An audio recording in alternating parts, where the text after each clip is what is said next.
August 1959. Michelangelo Antonioni sets out with a small initial cast and crew of around 50 to Panarea, an isolated and at the time loosely inhabited island that was to serve as the production base for his sixth feature film, L'Avventura. From there, the shooting crew would take small boats out on the rough seas to film on l'Isola Bianca, less an island than a tiny but somehow still imposing volcanic rock jutting from the sea. Antonioni described the 20-minute crossing as never calm. It was always stormy. In that brief trip to go to l'Isola Bianca, we were literally risking our lives. I believe I came to hate it, that sea. The intention was to shoot on l'Isola Bianca for a couple of weeks. Shortly into filming, the producer abandoned the film, withdrawing the funding. Antonioni convinced everyone to continue filming, with pay coming when a new producer could be found. His contact to the outside world was a World War II era radio, left on the island by American forces, and which was powered by a hand-cranked generator. Securing and communicating with the new producer proved difficult. The film crew's patience naturally did not hold for very long. When the crew went on strike, they had to wait about a month for the sea to calm before boats could carry in a whole new crew, along with supplies, even including food. Antonioni recounts, the two groups met on the boat, and when the second group learned from the first how things were, they didn't even disembark. There were 6 or 7 of us left behind, the actors, the cameraman, the production director, and my assistants. We had learned to load cameras and lights on our shoulders, and to build platforms sheer above the sea. One night the sea prevented us from returning to Panarea, and we were forced to camp on the rock. Daily mishaps and setbacks seemed to doom the film. Filming the l'Isola Bianca section ended up taking 4 months, with all the constant interruptions and delays. But Antonioni stuck it through, both physically and emotionally, despite his deep anxieties about keeping his original artistic intentions intact. How could I tell the truths of the film and keep the other truths, which were swarming at the margins, which were pushing with such force, silent, by weighing the one set of truths against the others? Naturally I would have preferred to hide my worries and my bitterness from my co-workers, the discouragement I was feeling for being forced to impose that absurd way of living and working on them. If this was cinema, what was cinema? May 1960, Cannes. The 13th Cannes Film Festival is populated by established festival favourites, Buñuel, Bergman, Konichikawa, and in particular Fellini, whose De Dolce Vita takes the limelight, wins the Palme d'Or, and affirms Fellini's place as both a popular director and an artist of the highest order. Filmmakers, stars, critics, photographers, and most numerously, the European cultural elite swarm from one display of glamour, success and good taste to the next. Meanwhile, Antonioni, with his patented quiet determination and fixed intent, has made it to the finish line. L'Avventura is finally ready to step into this raucous atmosphere for its appraisal. La proiezione dell'Avventura a Cannes è stata drammatica. Dall'inizio, dai titoli di testa, il pubblico sghignazzava. E così per tutto il film. Pochi hanno seguito, forse hanno amato la proiezione dell'Avventura.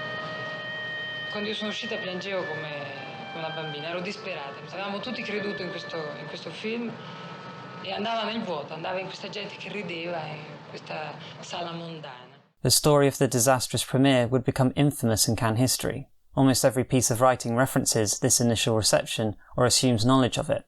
The next day Antonioni and Vitti receive a letter of support from fellow filmmakers and critics who cite the film's exceptional importance and their shock at the display of hostility that it has aroused. The film had a second screening and was finally awarded a, perhaps conciliatory, special jury prize, although even that was shared with Odd Obsession, another film which bemused audiences. This incident is so widely cited because it is seen as evidence of the film's innovation, for its uncompromising stylistic decisions, long takes and seemingly directionless narrative in which even the characters themselves quickly lose all interest. One account of the premiere specifically cites the increasing frustration of the crowd at a lingering shot of Monica Vitti wandering through a corridor, with the audience shouting "cut." Even the cultured elite of Cannes found L'Avventura an oblique and patience-testing exercise. Consequently, the critical appraisal of the film centres around Antonioni's use of temporal and compositional space to depict an ephemeral existentialism, a quiet desperation or hollowness previously found to be so difficult to capture in cinematic language, and that its anti-narrative brings out the aimlessness of his privileged characters and their barren souls, incapable of love or creating art. Characters such as Anna, who even when they recognise this within themselves, are not equipped to reconcile or resolve it and threaten to simply fade away. However, a depiction of inconsolable existentialism is not all that Antonioni wanted to achieve. ever the ambitious and conceptual artist, he wanted also to provoke what he feels are the resultant grandiose questions that the minimalist drama of the film brings to the fore. We can see this in the statement he made at a Cannes press conference following the premiere, in which he read a prepared defence of the film, to some extent even explaining his intentions. First of all, the thing that is immediately striking about this Cannes statement is that it is not an explanation of L'Avventura's challenging stylistic or even narrative choices, directly anyway, but instead a deconstruction of the film in moral terms, thereby revealing how Antonioni had conceived the film and what exactly he had intended for it to provoke. It is important to note that the term translated as moral is used extremely broadly, and in an old-fashioned sense and context. Today you would probably use a term like philosophies or dogmas or perhaps shared assumptions, with the same meaning of Antonioni here. He starts with the premise that societies today have maintained petrified moral ideas that are insufficient or absurd compared to a modern world of rapid scientific and technological development and revision. There is in the world today a disequilibrium between science and morality. Science consciously projecting itself into the future, willing to practice daily self-denial in order to acquire a fraction of that future. And morality, a petrified, stylized world of values recognized by everyone for what it is, yet out of cowardice or laziness, adhered to nonetheless. Another one of the striking things in this statement is that there is an assumed universal agreement, at least in broad terms, of this diagnosis that modern man has been in a crisis of outmoded morals and values. It feels quite strange that an innovative modernist film at the turn of the 60s should invoke moral concepts and contextualise them in an historical sweep on the nature of man in such seriousness. Generally, the films at this time that explicitly questioned social thought, dogmas, institutions or structures did so either through a focus on realism, material conditions, left-wing politics, or anarchic parody, provocation and subversion. However, L'Avventura and Antonioni himself are not very explicit about anything. Instead, he invokes perhaps a kind of literary deconstructionist view of the history of human nature. And in fact, he thematicizes this history as to draw a line under it, that is, to challenge the audience that the line can be drawn at his film if they want it to be. He is certainly not coming from any kind of dogmatic framework, whether that be political ideology, religious, nationalistic, or a traditional moralistic essentialism. Why, when we know that the laws on the old tablets have become largely irrelevant, do we persist in clinging to them? Certainly because of fear. Man who has no fear of the cosmic vacuum is afraid of a moral vacuum. Such obstinate perversity, I might, if I wish to be ironical, call touching. It is time to look one another in the eyes and confess the truth. Antonioni's ultimate ambition, even if he makes protestations that his artistic process is largely subconscious, is that L'Avventura would be a depiction of the final moments of a long gestating crisis before a revolution in social thought, a kind of second enlightenment to create a new forward-looking equilibrium, catching up with the modern scientific mindset. The kind of grandiose ambition and approach that is very much out of style in modern, even art house filmmakers, for fear of accusation of pretentiousness or just inevitable failure. So how does L'Avventura diagnose and represent this crisis? Both the film and Antonioni's statement make clear that he sees the dissatisfaction in modern man as most obviously personified and evidenced by empty and ultimately depressing sexual impulses. The eroticism, which reigns so imperiously in literature and on the stage and in films, is a symptom, the most obvious perhaps, of a moral disease. Erotomania, that is the disease of eros, would not exist were eros healthy. By healthy I mean balanced, proportionate to the measure and condition of man. Man is uneasy, however, and as usual in such circumstances, reacts with a surge of erotic obsession. Disaster in my film is an erotic impulse of this sort, unhappy, ignoble, and useless. Despite Antonioni's statement making much of this aspect of the film, the treatment of sex is not immediately apparent or straightforward in L'Avventura. When looking at the film now, I often wonder about the intentions of the opening sequence, in which Anna, accompanied by Claudia, meets her boyfriend Sandro after some time apart. I've come to feel that Antonioni intends for the audience to primarily identify with Claudia from the start, despite what is often written, that the film blindsides audiences by swapping primary protagonists. I think this is reflected quite clearly, just in visual terms, with the positioning of Claudia as a fellow onlooker into an undefined relationship. She watches what she suspects to be a commonplace movie-like love scene from afar, before wandering in more typical Antonioni style, and she responds how I believe Antonioni expects his audience to, at the small dramatic setup we have been presented with. A young woman forsakes her rich father's approval to continue a romantic tryst with an unreliable playboy. Claudia, and the audience with her, anticipates romantic scenes between Sandro and Anna, perhaps a doomed and desperate passionate love that will either be the subject or the inciting incident of the film.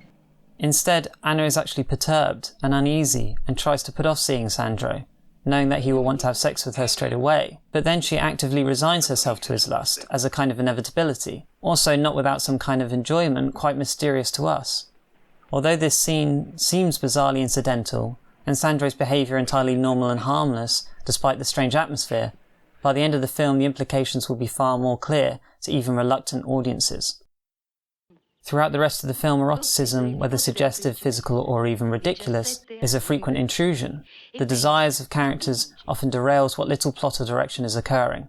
Sandro and Giulia both try to use sexual desires, or purely lustful urges, to fill their emotional voids. Sandro, perché non mi aiuti? Io credo che l'unico modo di aiutarci sia di stare insieme. Antonioni does give some explicit reasons for their desperation. Sandro sold out his artistic architectural ambitions in favour of high-pay work designing along the whims of rich clients. Sexual cavorting is a simple outlet. Giulia seems to feel that her husband does not care about her anymore, and tries to provoke him with jealousy, whilst distancing herself from her own sadness. However, you get the sense in L'Avventura, along with most of Antonioni's films, that the whole of society feels the same way, for one reason or another, across genders and class boundaries. Profound disillusionment is depicted as a fact of modern life, as the Cannes statement takes for granted. Claudia is drawn deeper into recognising her own despondency. At first, eroticism addles Claudia. She does not use it as a tool or an impulse. She finds it confusing or distracting, eventually seductive, but also desperate, disturbing. A misguided surge of erotic obsession, to borrow Antonioni's phrase from Cannes.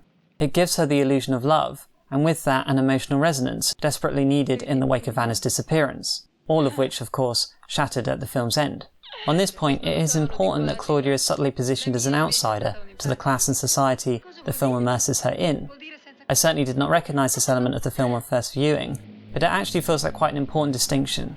She's taken both in and along by these rich characters. She obviously has a deeper friendship and feeling for Anna than the rest of the group. She is not so quick to emotionally distance herself from the reality of Anna's disappearance. It takes time for her to be seduced by Sandro, initially rejecting him out of loyalty and instinctual uneasiness about the implications of a love affair. When she does relent, it is because she mistakenly feels his love, and indeed perhaps her love also, is sincere. Her despair has more concrete causes and is not so self-inflicted or self-pitying as Sandro's or Giulia's. In short, she is more human, more emotive, more identifiably genuine, more tied to life and to the world. It seems to me that Antonioni feels that the conflict of the film is in her, that is between her natural qualities, her emotional self-sufficiency, and the seductive, comforting, distracting, but ultimately fleeting, empty, and self-pitying lifestyle of the rich she finds herself amongst. Whilst the film is uncompromising in its bleak portrayal of modern rich vacuousness, Claudia is subtly exempt from this, but again, tragically, ambiguously, threatens to become part of it by the end. Anna is, of course, both her antecedent and cautionary example. She went through the final stages of this conflict. By the time the film begins, she is recognising her behaviour as self-denial, but by having no solution, is still falling prey to profound existential loneliness and simply disappears. We now have some understanding of those opening scenes and her behaviour in retrospect. This gradual increase in understanding through the duration of the film builds to L'Avventura's ending, so that the audience will instinctually understand that a similar fate is very possibly in store for Claudia. Antonioni's Cannes statement is uncharacteristically specific on this point. The end which my characters come to is not a state of moral anarchy. If anything, it's a form of reciprocal pity. This is old too, you will say, but if we cannot succeed at anything else, what else remains? This dead-end state of reciprocal pity after a period of erotic impulse, unhappy, ignoble and useless, is where Claudia is potentially resigning herself. Self-consciously so, but perhaps simultaneously still in self-denial about where she and Sandro can go from there. She either continues the role of Anna and tries to hold dear certain ideals until some inevitable disaster, or becomes like the escort, or Giulia, or Sandro, that is to fulfill or placate sexual obsessions in mutual pity and escapism. The doom-laden conclusion is a failure to look one another in the eyes and confess the truth, as Antonioni implored the Cannes crowd to do so at the end of his statement. However, on these terms, is L'Avventura truly a success?